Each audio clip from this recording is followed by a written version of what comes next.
Hi, this is Pastor Tom. In my counseling, I rely heavily on the teachings of John Gottman.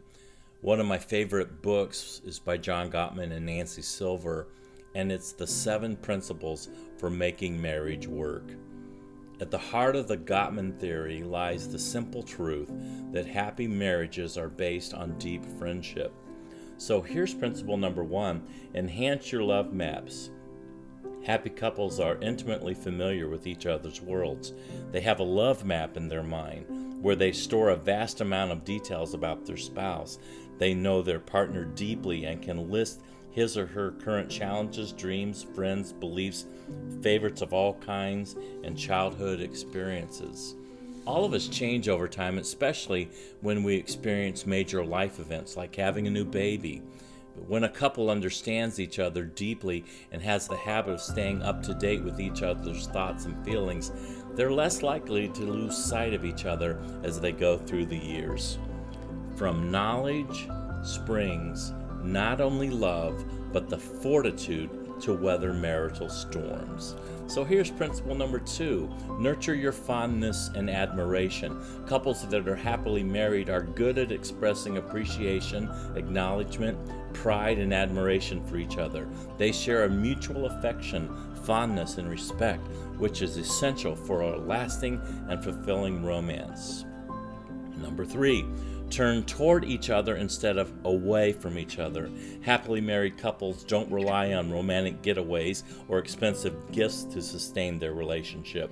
Instead, they are adding encouragement and fondness into their marriage by continuously turning toward each other in their daily life. They make time to call each other during the day. They go grocery shopping together. They listen to music or pay the bills together and deepen their emotional connection, all the while building a positive emotional bank account that helps them cope during challenging situations or discussions. Principle 4, let your partner influence you. This principle focuses on the importance of letting your partner influence you when making impactful decisions about your life and your marriage and your home and your kids and so forth. Gottman found that in the long run, the happiest and most stable marriages are those where the couple works as a team and sees things together from each other's perspective.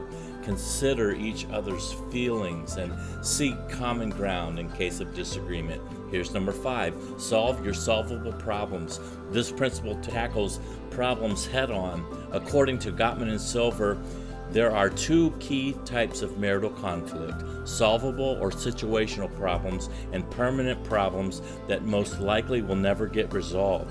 Happily married couples accept that permanent problems are an inevitable part of their relationship, and they, of course, don't like these problems, but they are able to cope with them and to avoid situations that worsen them. Furthermore, they work through their solvable problems through respectful conversations and by the use of good manners. So here's some advanced advice for handling solvable disagreements. Soften your startup. Use repair attempts to diffuse tension.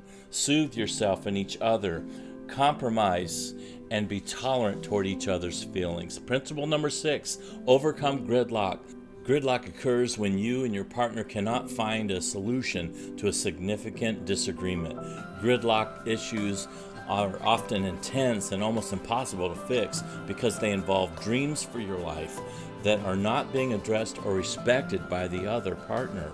Gridlocks can cause deep anguish, especially if the couple keeps having the same fights with no progress, and eventually flooding and stonewalling set in and the marriage falls apart. The way to address these perpetual problems is to figure out how to respect and support each other's aspirations without sacrificing your own. You will probably never fully resolve the conflict, but you can learn to discuss and live with it without hurting one another. Number 7 is this: create shared meaning. Shared meaning arises when you and your partner succeed in creating a life filled with shared rituals, goals, and memories.